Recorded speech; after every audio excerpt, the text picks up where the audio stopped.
Please help me welcome your candidates for Stanislaus County Sheriff, Sergeant Juan Alanis and Chief Jeff Dirksey.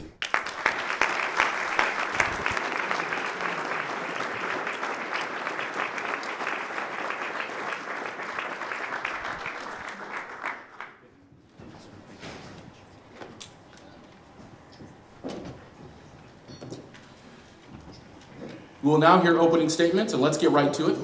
Sergeant Alanis, you're up first, and you have 2 minutes. Well, first off, thank you everybody for having me here. For those who don't know me, Juan Alanis. I'm currently a sergeant here with the Sheriff's Department. I was born here in Modesto. I grew up in Riverbank, where I attended Riverbank High School, Modesto Junior College, and then as recent as May of last year, I graduated from Stanislaus State with a bachelor's degree in criminal justice. My family and I live here in Modesto. My son just graduated from Enox High School last year, and my other son's a junior there at Enox, and my daughter attends Riverbank Language Academy in Riverbank, where they're a dual language school, so she can speak a lot more Spanish than Dad can. So I started with the Sheriff's Department 23 years ago as a volunteer, as a Explorer Scout. And since then, I have the pleasure and honor of saying that I've worked both adult detention and operations. So adult detention is the jail site, so the county jail, the honor farm, the safety center, working statewide transportation, working with other departments as far as moving inmates back and forth, working on patrol, working as a school resource officer for 4.5 years, building those relationships with the students, the teachers, the staff. I was also a detective at the Family Justice Center, which is a one-stop shop. I'm sure most of you know about the Family Justice Center, and I was a domestic violence detective and a crimes against children's detective, where I'm also a certified forensic interviewer there. I was also on the SWAT team. When I got promoted to sergeant, I worked out of the main office at the sheriff's office, where I found myself overseeing day shift and swing shift, and sometimes being the watch commander for the entire county. I've also been a sergeant at the Houston Police Services, and now I'm currently the sergeant out in Waterford for their police services. I'm also the sergeant for our mobile field force, which is a mutual aid response team. Up and down the state, so like the Oroville Dam, the Detweiler Fire, my team went out, responded, and assisted with them with police services. I've also brought the drone program to the Sheriff's Department, and well, I look forward to today, and if I haven't talked with you already, I'll talk with you soon. Thank you. Thank you, Sergeant Alanis. Chief Dirksey, 2 minutes, please. Well, good afternoon, everyone, and fellow Rotarians. Thank you for having me. My name is Jeff Dirksey, and I am running for sheriff here in Stanislaus County. My wife Sandy and my daughter Abby are here with me today, and I just want to tell you I am a lifelong resident here of Stanislaus County. I've grown up here. I graduated from Turlock High School in 1990, and then I went to the United States Military Academy at West Point, and I graduated from there in 1994. I served 5.5 years with the U.S. Army the first time. Served in the 101st Airborne Division and then 2nd Ranger Battalion, one of our special operations units. And then in 1999, my wife and I intentionally moved back here to Stanislaus County, and we ran my family's farming operation east of Denair. My family has a dairy, and we have almonds, and I did the farming side of that. I don't do anything with cows except for eat them. And then after September 11th, like many Americans, that was a tough day for me, and by 9 o'clock that morning, I knew that I would return to service. I joined the California National Guard, and I commanded an infantry company in Iraq in 2005. Returned here again and got into law enforcement. I've been with the Sheriff's Department since 2007. I've served in a variety of capacities, patrol deputy, detective, sergeant, internal affairs, and now I serve as the police chief for the city of Patterson. I've been there for 3 years, and it's been an extremely rewarding assignment for me.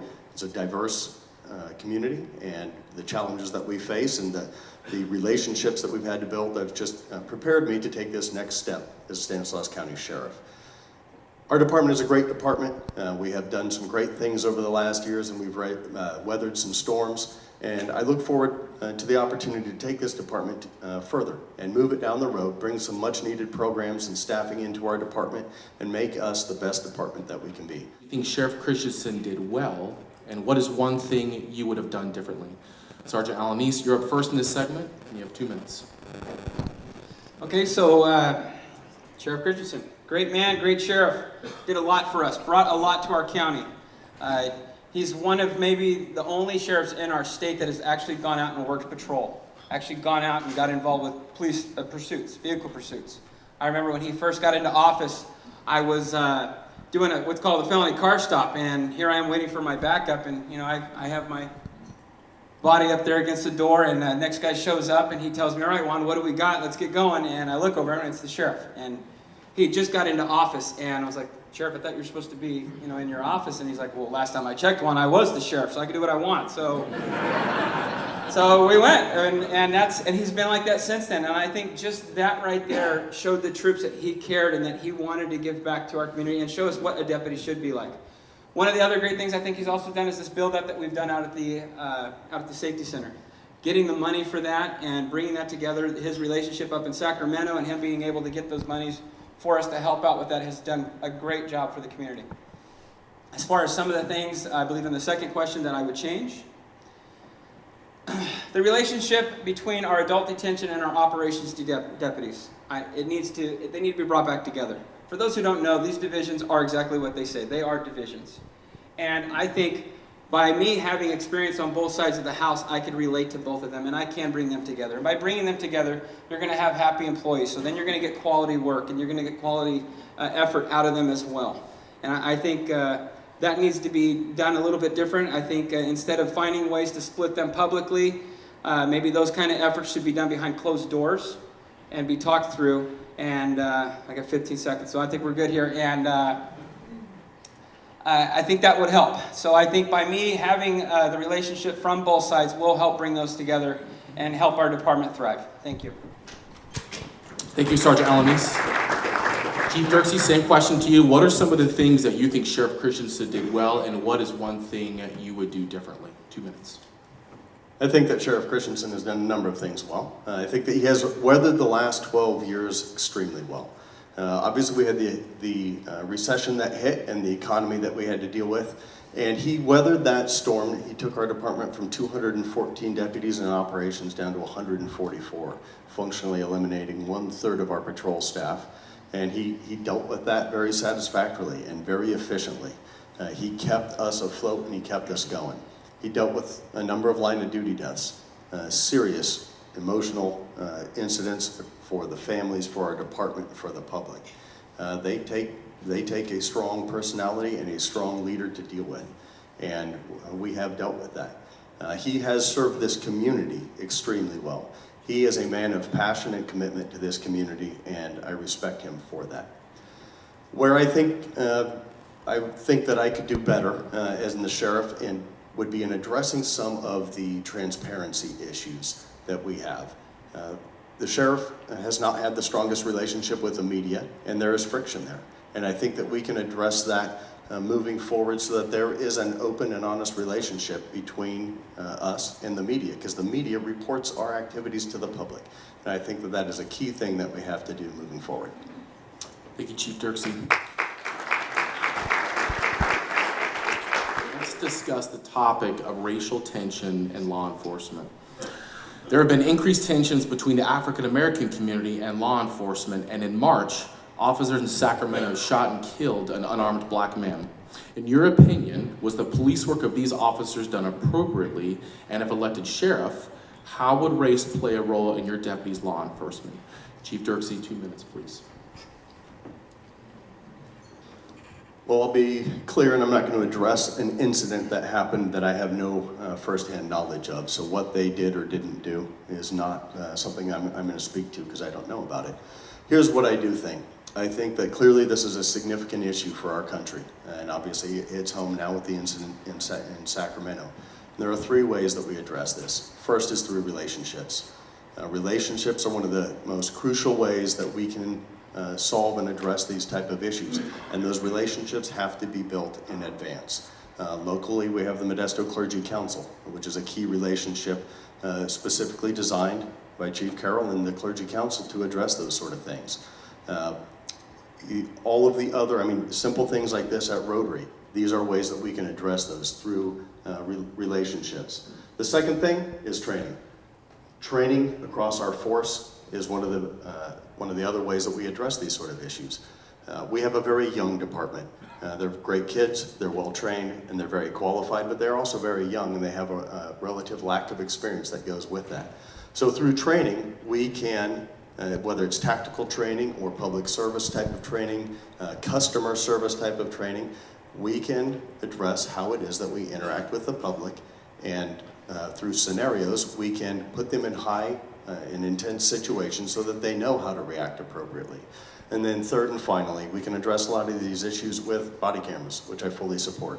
A body camera allows us to have a piece of evidence, a document, or documentation of what actually happened. And though a body camera in and of itself does not tell the whole story, it does tell a significant part of the story, and it provides a factual reference point so that we can address that, especially as we discuss transparency with the media. It gives us something to release, talk to, and talk about. Thank you. Thank you, Chief Dirksey. Sergeant Alamy, same question to you. In your opinion, was the police work of these officers in Sacramento done appropriately? And if elected sheriff, how would race play a role in your deputy's law enforcement?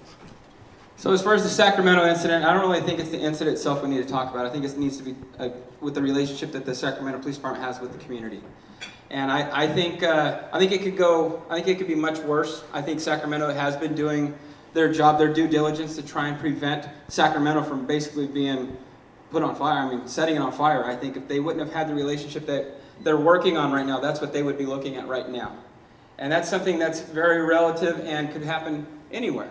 And I think by implementing this community outreach committee that I've been talking about will help us build that community trust, help us build that bond. Right now, our relationship with the community is good.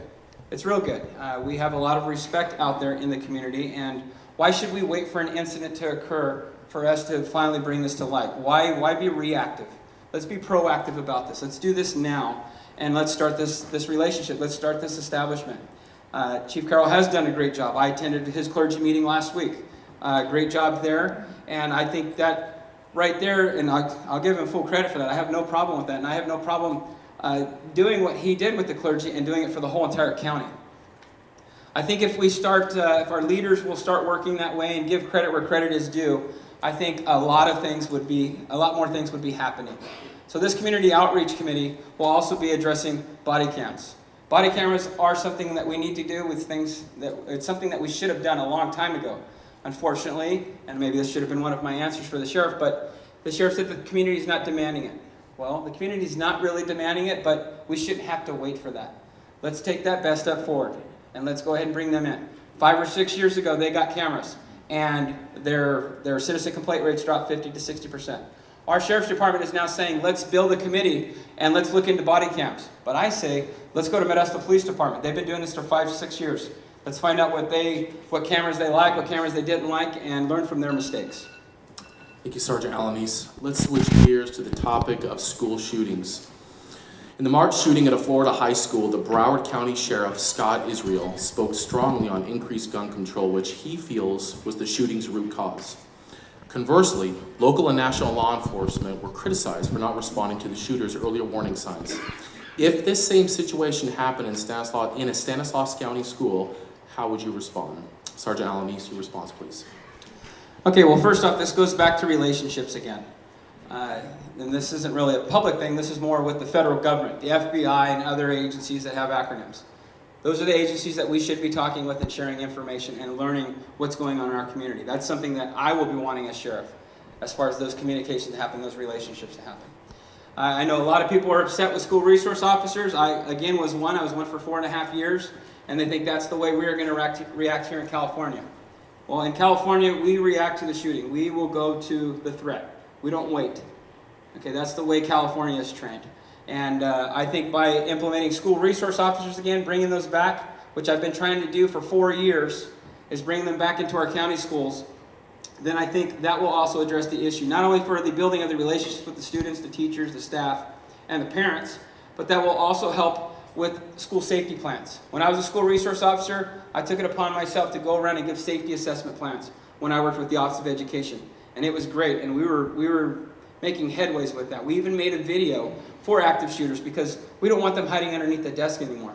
We want them to find ways to find the doors to where they lock on the inside. I want them to find ways to barricade themselves. I want them to get away from the threat. It's just the change in the mentality that, hey, this is no longer a school. This is now a war zone, and I need you to survive until the cavalry can get there, until we can get there.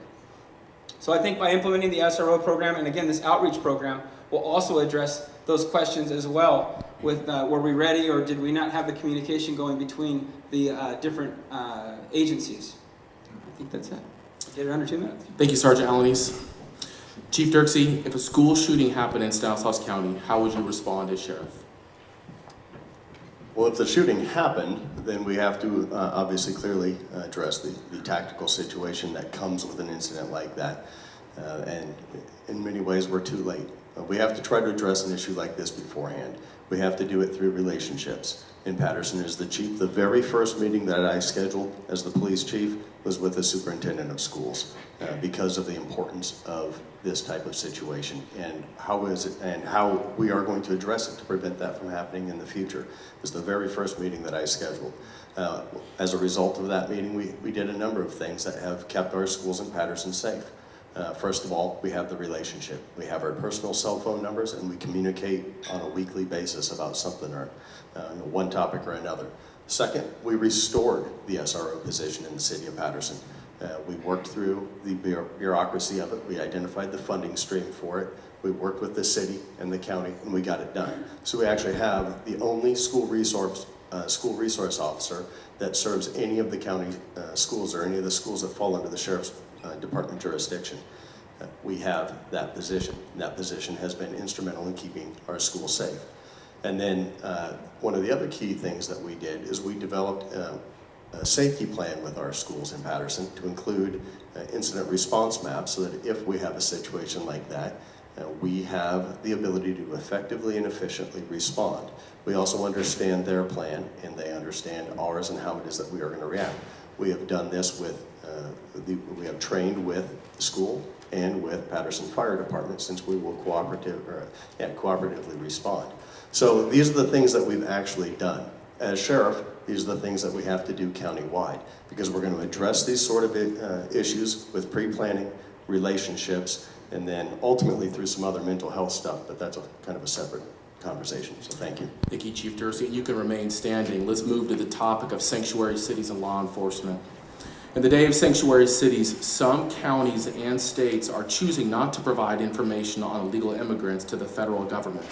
The Central Valley is the agricultural hub of the world, yet in some cases, laborers on local farms may be illegal.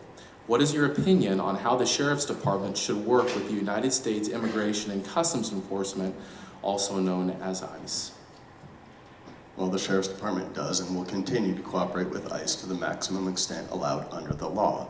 And the key thing is, it's what is allowed under the law. Obviously, California has enacted its own law under SB 54 that restricts that at some level. It is incumbent upon us and it is professional for us as law enforcement officers that we must follow the law. That being said, we will continue to cooperate to the maximum extent that we can. Not because we're anti-immigrant, because we are here to protect the community and to keep our community safe.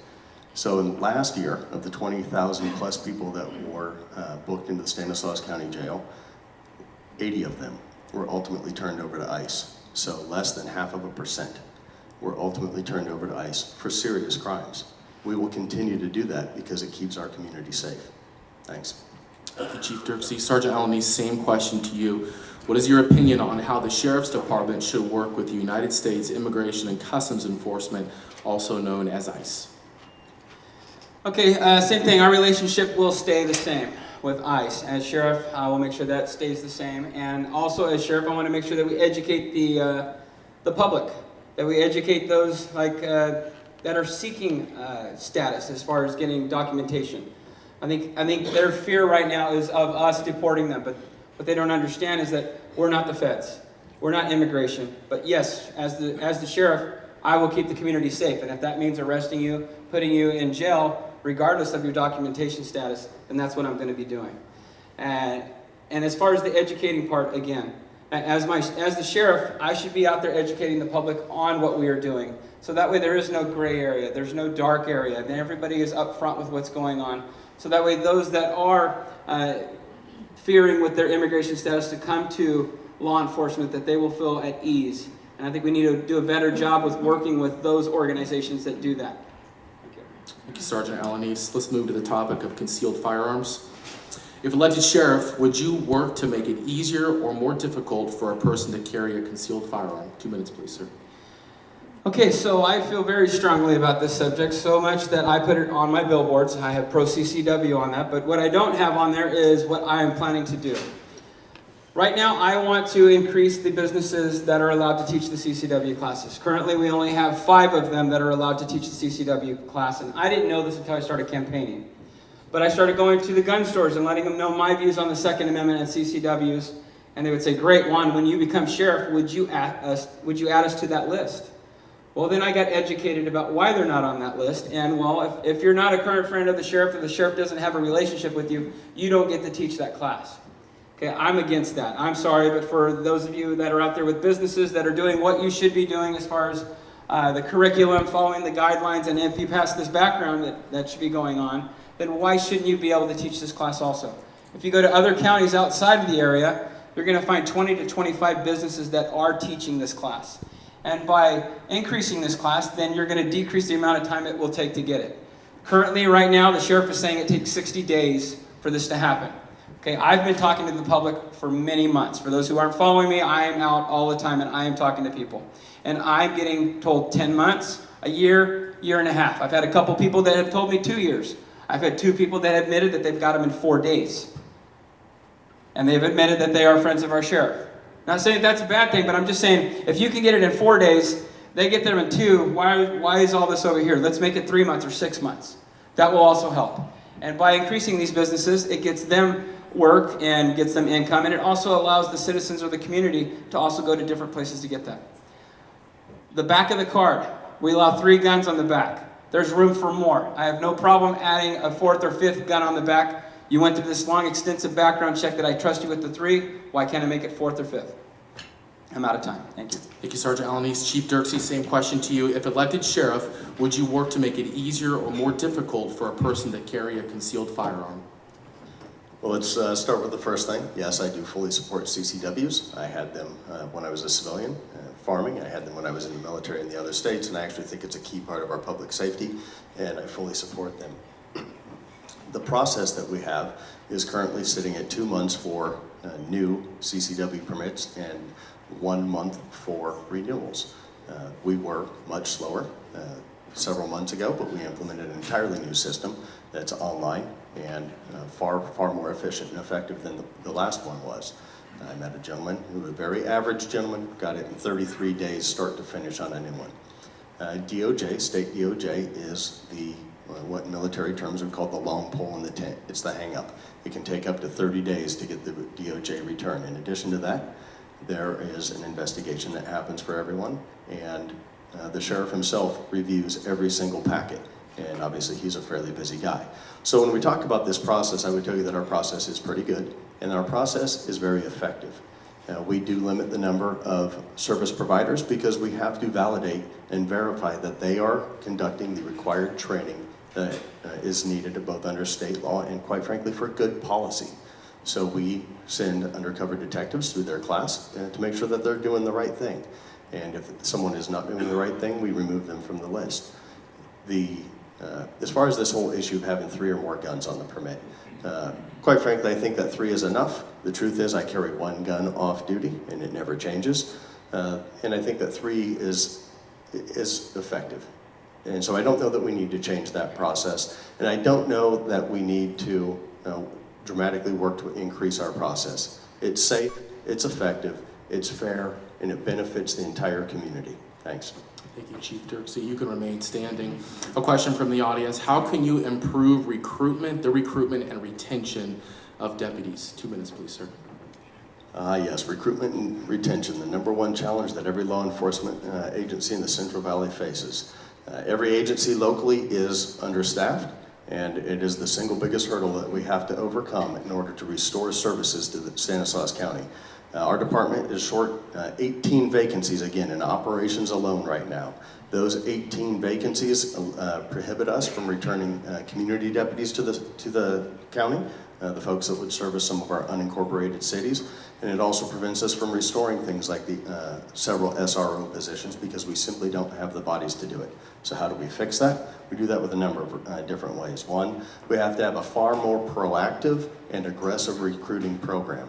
We still take too passive of an approach, and we have to be, quite frankly, more like the military that actively goes out to high schools and colleges and tries to recruit people. And we have to personalize our process in order to get more people in the door, keep them in the door, and through the process.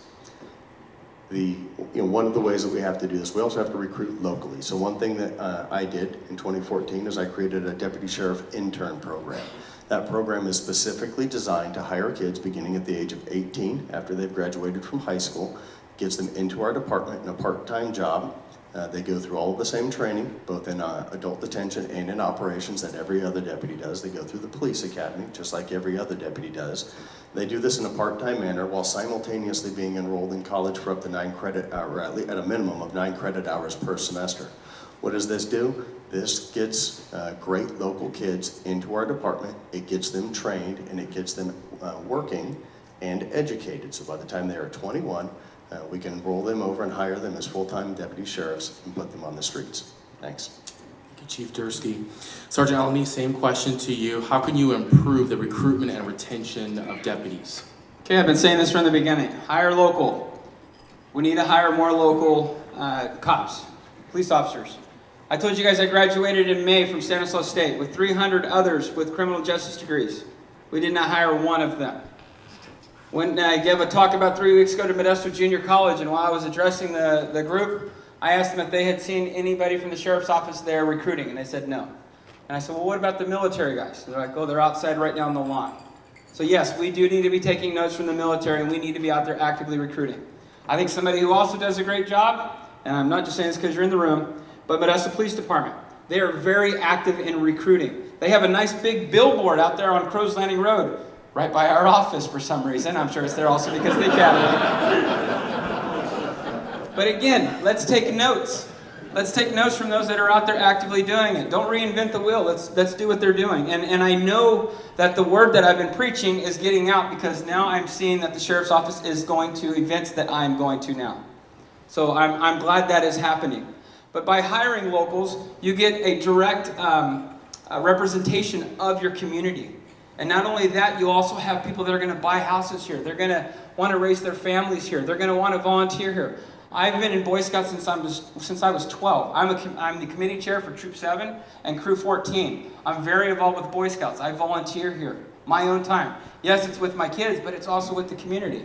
Coaching at Bell Passy Baseball for over 10 years, where my kids are still out there umpiring.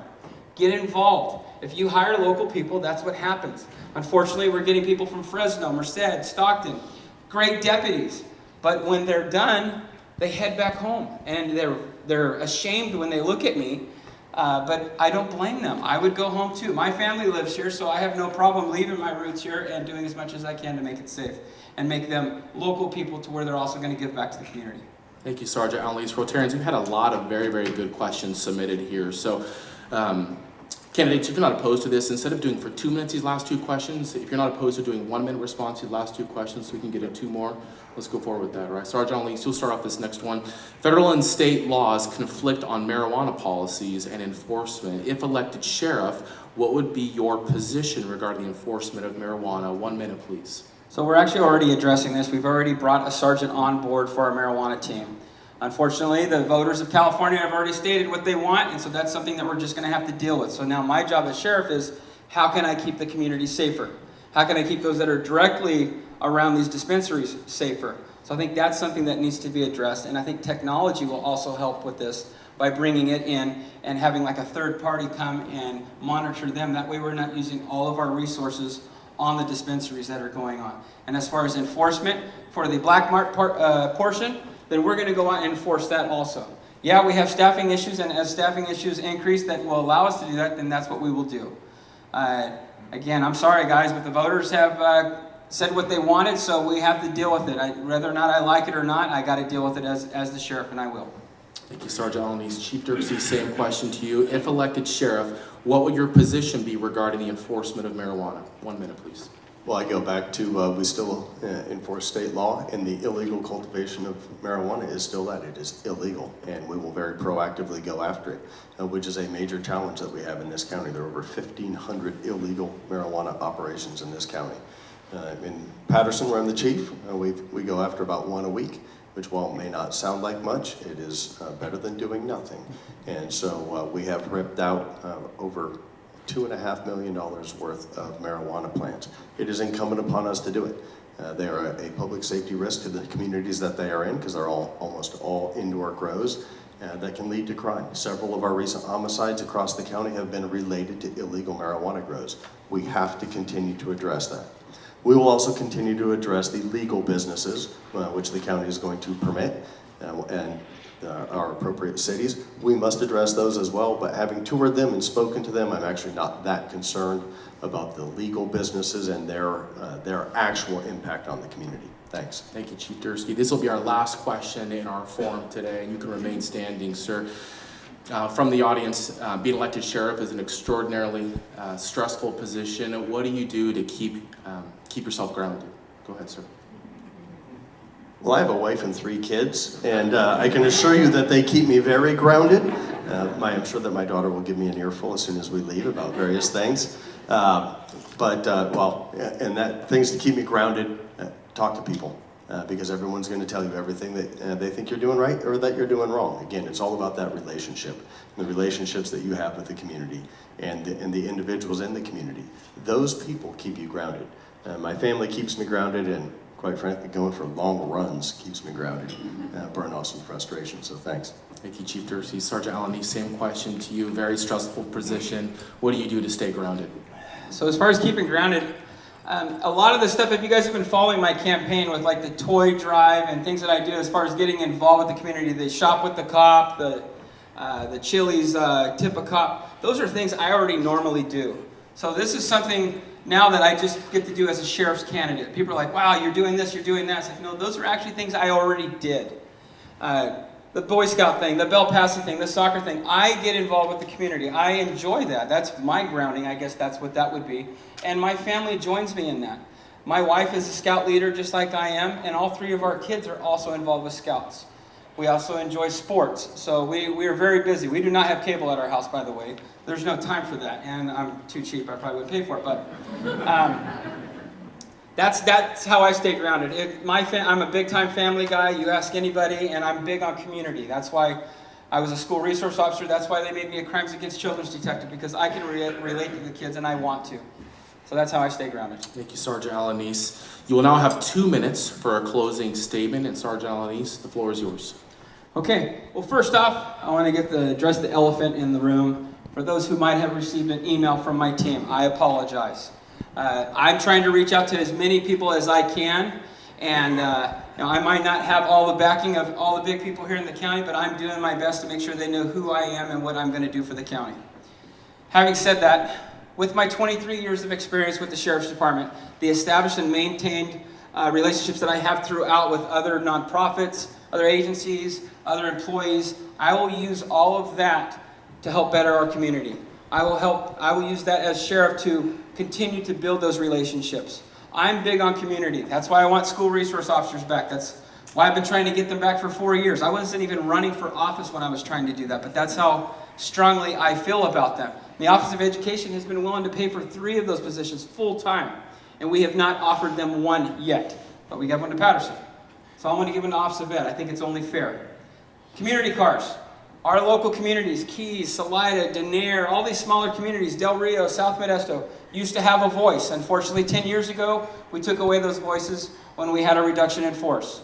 It's time for us to give those communities a voice again. And I think that's just a matter of doing resource management on administration's side.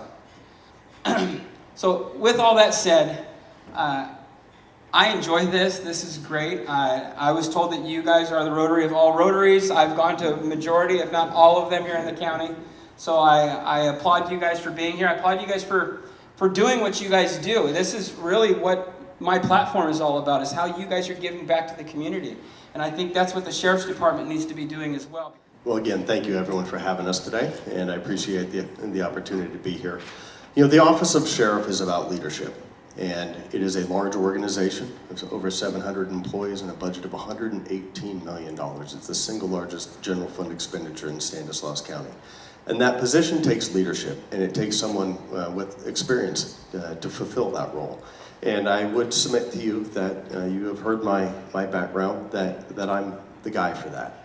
I've been the chief out in Patterson, and we've had some incredible successes over the last few years. We have actually restored the school resource officer. We've done that. We are bringing back our own community deputy in the city of Patterson starting on June 1st.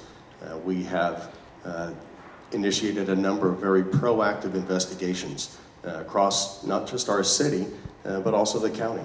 These include human trafficking investigations, drug investigations. We've done those things. And those are the sort of things that I, as potentially the next sheriff, I bring to this county. It's that experience in leadership. It is the relationships to get things done. There's many folks in here on focus on prevention, and that is, I am part of that. I am part of the Stewardship Council on that, and it is about the relationships, and that is how we get things done in this county. And while I may not be as vocal about some of the things that I do in that regard, I am deeply involved in this community. I submit, again, what I said before. My wife and I intentionally came back here. I care about Stanislaus County. I'm a committed public servant. My entire adult life has been in public service, and I think I bring the leadership to the table to fulfill the role as sheriff of Stanislaus County. Thank you.